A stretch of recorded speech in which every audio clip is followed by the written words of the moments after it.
Well, hello chaps and chapettes, and welcome to the Double Back Monthly for July 2018. This is my monthly blog, and if I seem a little fatigued, it's because I am. Life has gone from normality to crazy, hectic, stupid, over the top, traveling through hyperspace kind of craziness. Yes. I've not done very much this month, and next month is probably going to be even less due to the fact that I'm doing a lot of work behind the scenes, work that you won't see for months and months. I've been preparing Kickstarter videos, and which are not coming out directly yet, but they are coming. I've been doing rules translations, which again you won't see until games come out, and of course I am doing music soundtracks, which I need to wrap up. So I apologize in advance if this video is a bit skimpy, and if next month's blog is very skimpy. I'm trying to find a way to get around that, but it's been hectic, and again this video is late due to the fact that I was lucky enough to go to Gen Con. But more about that later. Let's talk about this video very quickly. My first section is a review of reviews, where I talk about all the wonderful content that I've been producing. And then I go through my first and the last section, which is my first review section, where I talk about games I played for the very first time and what I thought about them. Then I'm going to go to my question time segment, where I'm going to talk about nothing but Gen Con, and I'm going to show you a lot of video from Gen Con. It might be of the same things over and over again because I was working at a booth, but hey ho, you might find it interesting. And then finally we go to our monthly prize draw, where one of you guys, one of my special Patreons, will get the chance to take home. No, they're not taking home a game. I will be sending you a game to your home, so you don't have to take it home. It'll already be at your home, because someone will go ding dong, this is for you. Okay, so without further ado, let's keep this energy going. Woof, woof, woof, woof, woof, woof, woof, woof. Yes, it's hard being a father and a housewife at the same time, and being a mega YouTube star. How do I cope? Anyway, let's roll on.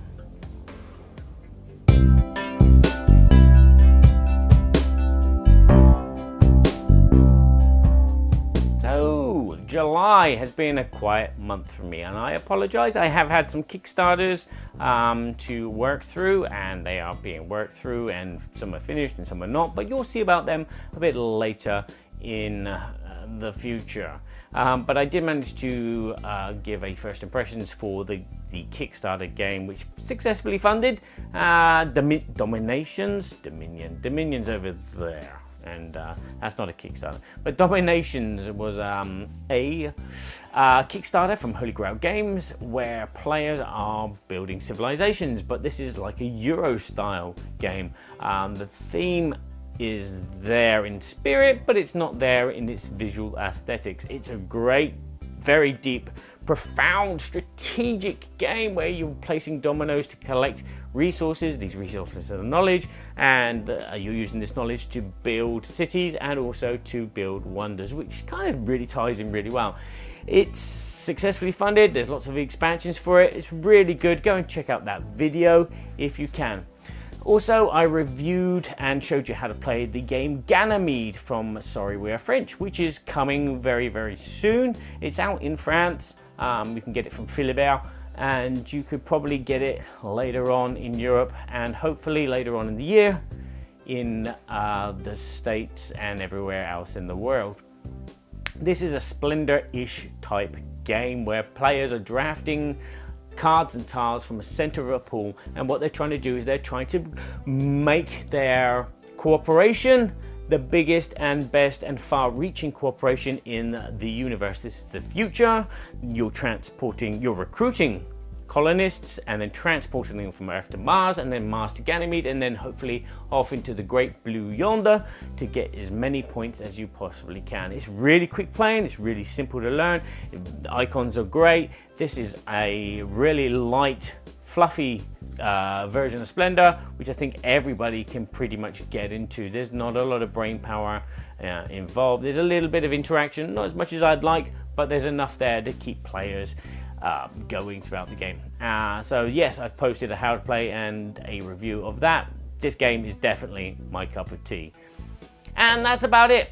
There was no Burky and Badger. Unfortunately, Burky has been all conned out doing his game toppers. But hopefully tomorrow, hopefully this will go up today, so tomorrow there will be a Burky and Badger show. We're going to talk about Gen Con, and actually that's what I'm going to talk about in a mo. So without further ado, let's move to games that I played for the very first time, and possibly the last.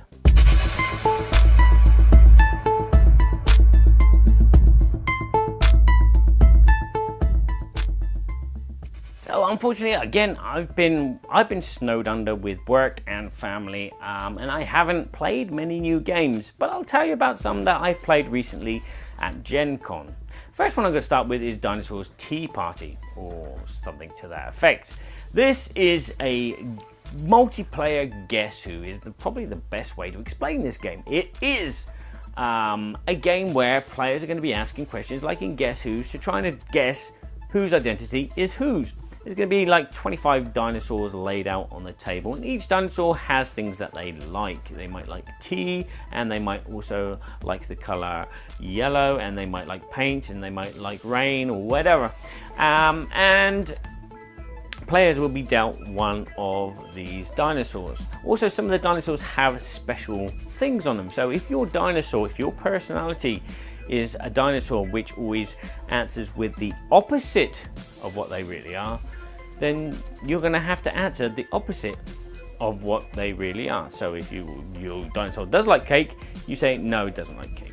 So it's going to go around the table. Players are going to ask a question. If they get the right response, does your dinosaur like cake? And someone says yes, okay, I'm going to ask someone else this question. Okay, the game goes on. You play for a couple of rounds, and then players will have to guess who is the other player's dinosaurs, and the player with the most wins. This is a really light game. I don't think it's really intentionally designed for great intellects. This is definitely aimed at children, families, so they can play Guess Who together instead of just two people going head to head.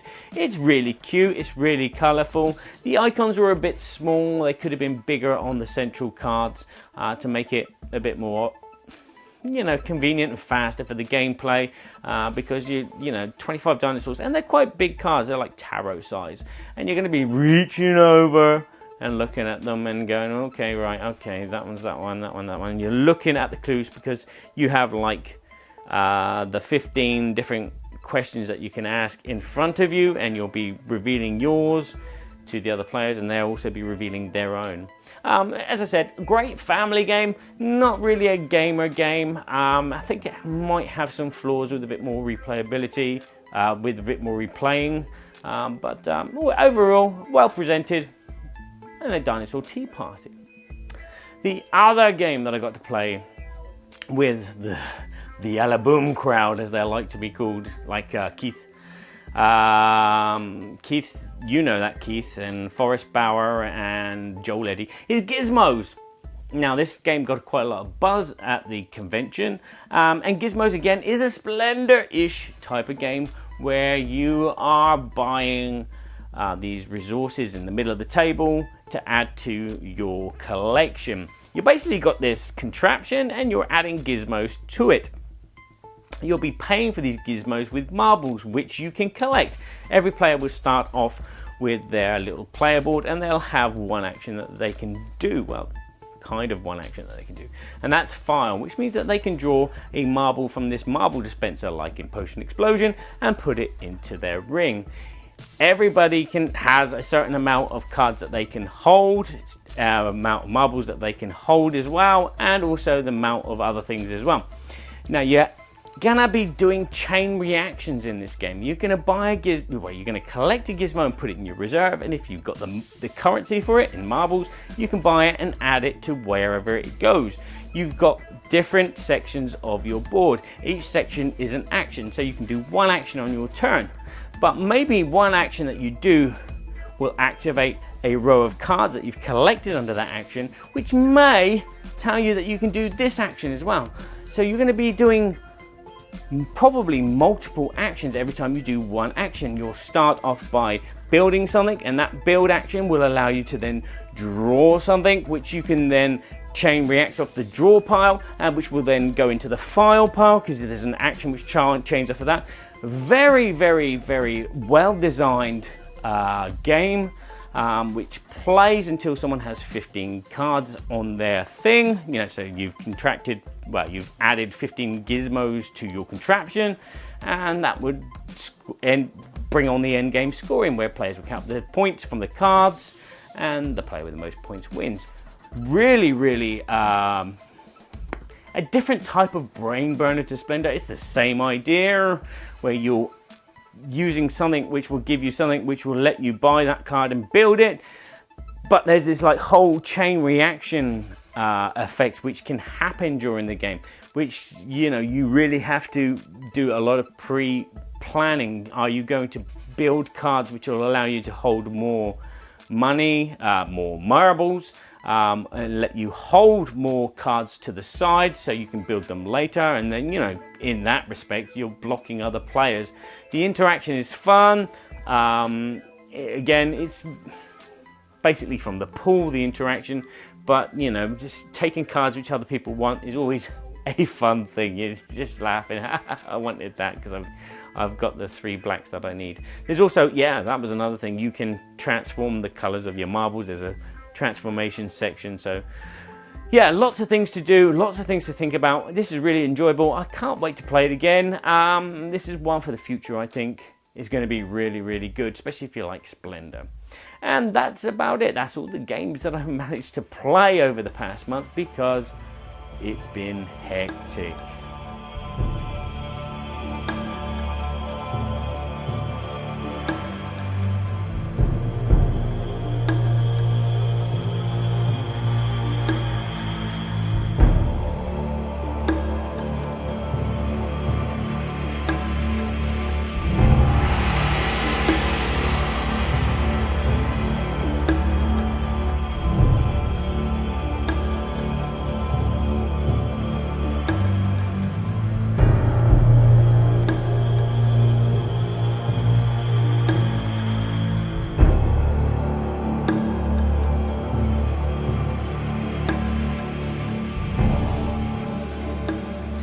Hello chaps and chapettes, here I am. I'm in Indianapolis for the very, very, very first time to be at Gen Con, but not as a spectator. I am actually going to be helping out demonstrate some of the wonderful games that Monolith have produced and their future games. So this little video is just probably a souvenir of everything that happened over the week of Gen Con, and the people I meet, and the games that I possibly played. I don't know yet because I haven't filmed it. This is the first morning I've woken up and I'm like, what do I do? Make a video. That's what I do. So this is Gen Con. These are the halls as all of the publishers are setting up their stands and all the other exhibitioners are setting up their stands. It wasn't all just board games. There was art sections, there were gadgets and gizmos that people could buy, and all kinds of wonderful geeky stuff. While all the workers are unpacking and installing their stands, the actual big hall has one major flaw. They don't use their air conditioning, so this room gets hot and stuffy, and this is probably the most uncomfortable time in the hall. Now, there are lots of stories about bad odors from people's bodies. This is the cause of one of them. Hopefully in the future they sort this out and at least have some air traversing through the building. It was on this very day that I got to meet this gentleman and his son. Yes, this is the incredible, wonderful game topper chap, Kevin Burkhardt, my podcasting buddy. If you wish to see the first time that we meet each other, go to Paul Grogrin's Gaming Rules channel and you'll find his vlog of Gen Con 2018, where you will see us meet for the first time. Well, plus the easiest way to sell them is people say, That's what you never see in any of your videos, is the underneath. Yeah, the undercarriage. It's very important. yeah. The boxes that these came out of are... The way they work, Barry, is there's just a connector cleat that goes in between the two halves, And it locks it and together. then you just lock it together, and now it's fully assembled. And then if you take a look, let's step in here. Let's show you a little bit of what's happening here. So you have this, so you can change to a whole bunch of different colors. I mean, just anything you can think of can probably be made.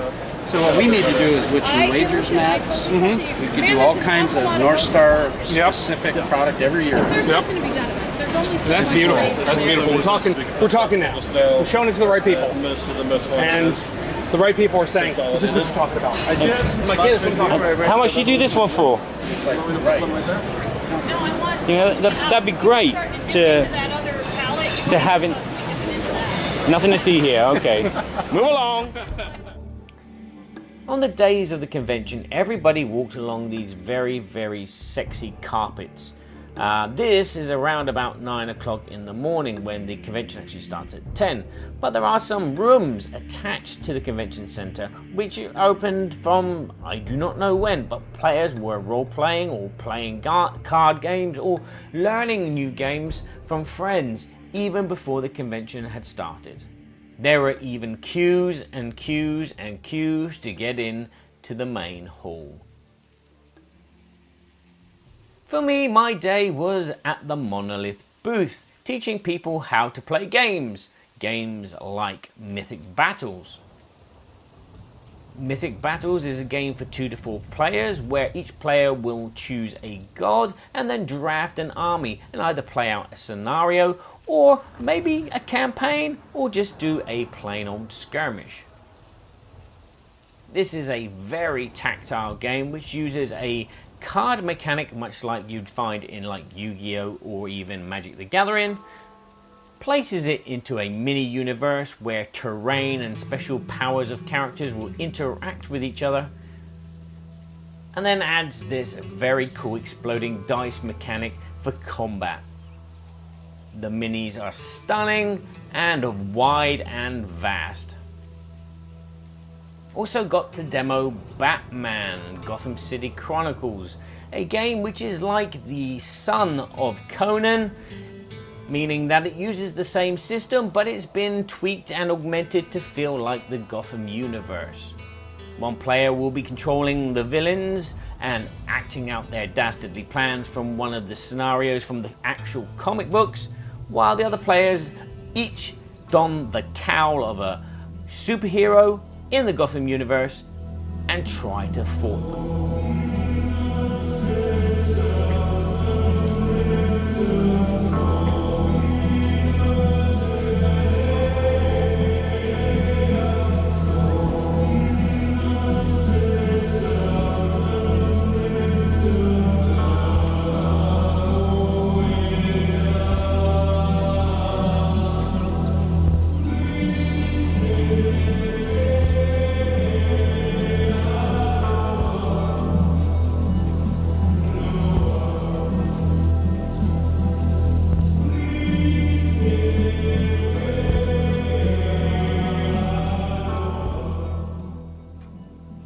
And on the special table was the next Kickstarter game coming from Monolith, which is Claustrophobia. Claustrophobia was originally a game by Croc, and he has redone the game and it is being republished by Monolith in this new version. This new version is set after the original version and will contain new miniatures, new scenarios, and new creatures, which are what I just said, miniatures. It's based on the same mechanisms as the original, but there are some things that have been added. The warrior player will actually have a deck of cards that they will be able to draw when they assign dice to the correct slot. These cards will let the warrior player change the result of their dice or equip one of their warriors with a special ability, whereas the demon player is going to have this new board which has less actions but more dice. Using the dice will perform actions for the demon player, but he may wish to save some dice to generate a very special action. So managing your resources not only in gems to summon demons, but your dice to actually create special situations is key to success. And this is a survival game where the warriors will have to survive the demon onslaught. The game is coming later in October this year.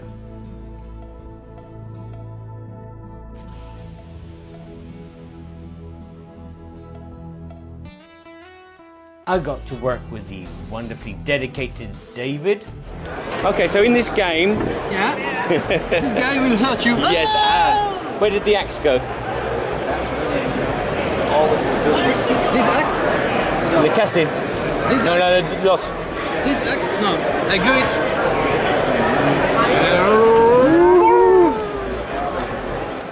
The son of Conan himself, Matt.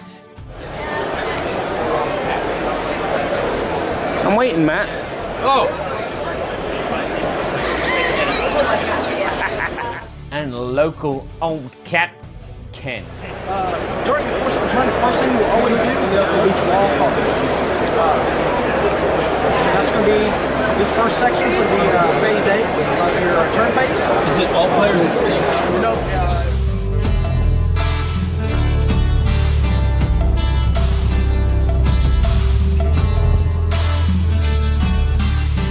Everywhere you looked, there were games. Games being demoed, games being played, and games being bought.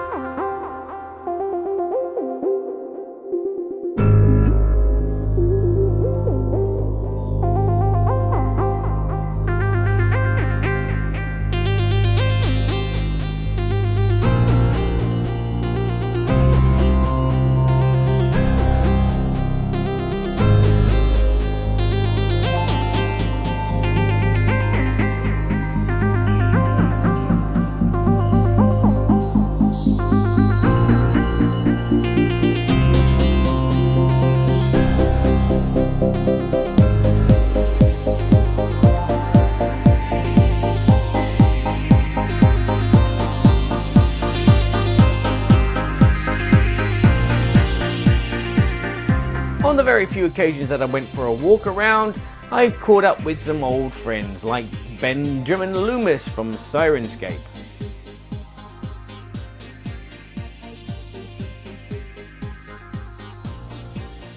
The back of the head of Paul Krogan.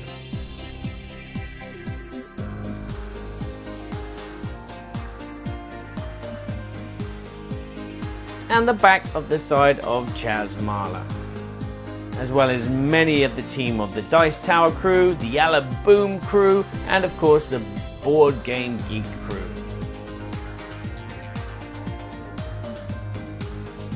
And everywhere you went, there was a game topper.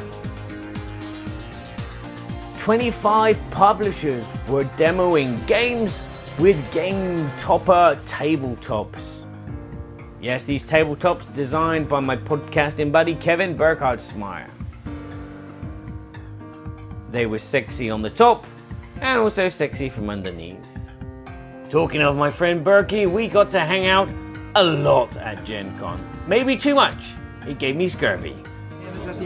melt them down. Get up, blow up. Definitely going to use her. Samuel Bellamy knows how to fire a cannon over the years I've been on my build. Yeah, okay. If you say so, you know nothing about the sea. Roll those bones. They're not bones, they're eyeballs. They're the eyeballs of my last wife. She couldn't cook for squat. Okay, that's a big load of numbers, and unfortunately I don't have the double move forward. That would be perfect. I bet one of you guys have a double green arrow.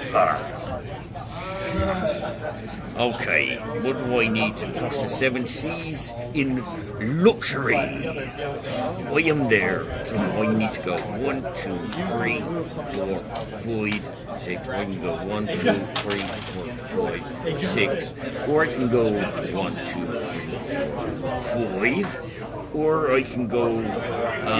This is not a math class. This is a math class for me because I can see that you have a very nasty strategy, sailor. And that's what you are. You're not a pirate, you're a sailor. Sailor Sam. 3, 4. So for general populace, sorry the food is off limits, but my industry professionals, this is for you. So please help yourselves. Thank you. Gracias. Thank you. Merci beaucoup. Do you want to grab something? Or you want to keep playing? I'm gonna. Us pirates don't eat. We drink rum. Yeah. Rum, nothing but rum. We should bring the battle Captain Morgan right over here. Our captain. I'm captain. Alright. So in summary, Gen Con is a wonderful place to be. I'd like to thank everyone that I met and made me feel hospitable. I'd like to thank Monolith for taking me to this once-in-a-lifetime pleasure island. If you were to ask me what's the difference between Gen Con and Essen, I could quite happily say that Gen Con is made up of 80% geeks, whereas Essen is made up of 50% families. Two different environments entirely, but all dedicated to the same thing, board gaming.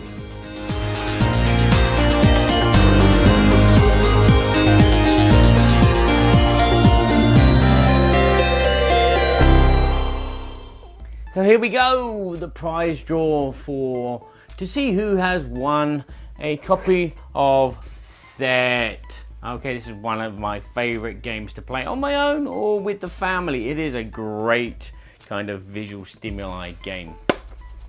I'd like to thank all my Patreons because this is what this prize draw is all about. It's about the Patreons and their contributions that they have given to me. So this is my way of saying thank you. So one of my lucky Patreons is going to win this game. If you want to be a Patreon and help participate, you can go to my Patreon, Board Games Everybody Should. ... Yeah, I think there's a ... on there. So I'm going to say thank you very much to Robert and Kevin, Curly T, Elephant Girl, and Jordan and Paul Grogan. Go and check out his channel because he's cool and I love him. We never have a beer together. We have to get a beer together at Essen, Paul. And of course, Andrew. So thank you all my Patreons. Not all of them have pledged above the $5 limit, which is what you need to do to enter into the competition. So those that have done, I've already designated them a dice roll. This is from Dice and Dragons from Golden Egg Games. I have one of their wonderful dice here. I'll see if I can get it in close. Right, we'll start with Robert. You're going to be the shield. And then next to that is the Warhammer, which is going to be Kevin. And next to that is the bow, the crossbow, which is going to be Curly T. And then next to that is the sword, which is going to be Elephant Girl. And then next to that, well, on top of that, there's the double sword, which is going to be Jordan. And nobody is the dragon. Maybe you could be the dragon if you participate. So let's say good luck to everybody. Thank you very much again. You know, I can't say enough about your generosity. It just means so much. I feel very guilty because, you know, this month coming is going to be even scarcer than the last month because of the amount of work that I have, as I said, behind the scenes and not actually videos and blogs and bits and pieces. But you know, these things need to be done. Also, I need to go and actually see my father's final resting place. And there's a festival to go to at the end of August as well in Belgium. So maybe I'll come back from Belgium refreshed, with lots of time in my hand and lots of brand new stuff, which has come fresh from Belgium, which doesn't sound as good as fresh from France. But hey ho, same kind of thing. So let's roll this dice and see who has won a... That fell on the floor. So let's roll this dice and see who has won. And it is a crossbow. There you go. The crossbow is Curly T. Congratulations. I will pop this in the post for you along with some promos. And I can't remember if I gave you a soundtrack. So I'll send you another soundtrack as well. So thank you very much for watching. Don't forget you can find my site, boardgameseverybodyshould.com, and also go and check out other reviewers. I mean, there are other people like me who do some great work. As I said, Paul Grogan is one of them. Dan King is another one. And of course, I don't need to say Rodney Smith because everybody loves Rodney Smith. But yeah, you can check out my stuff. And like I said, Patreon, win yourself some games. The next game is going to be another small game. It's La Boîte de Kutsu, which is a great family memory game. It's actually kind of more for adults because this memory game is it's a small box and it's lots of fun. So I'll say ciao for now. Thanks for watching, and remember to always play nice with each other because life is too short. Just sitting at the table next to Felicia would be quite nice. Wouldn't it be good? I got some board game sauce.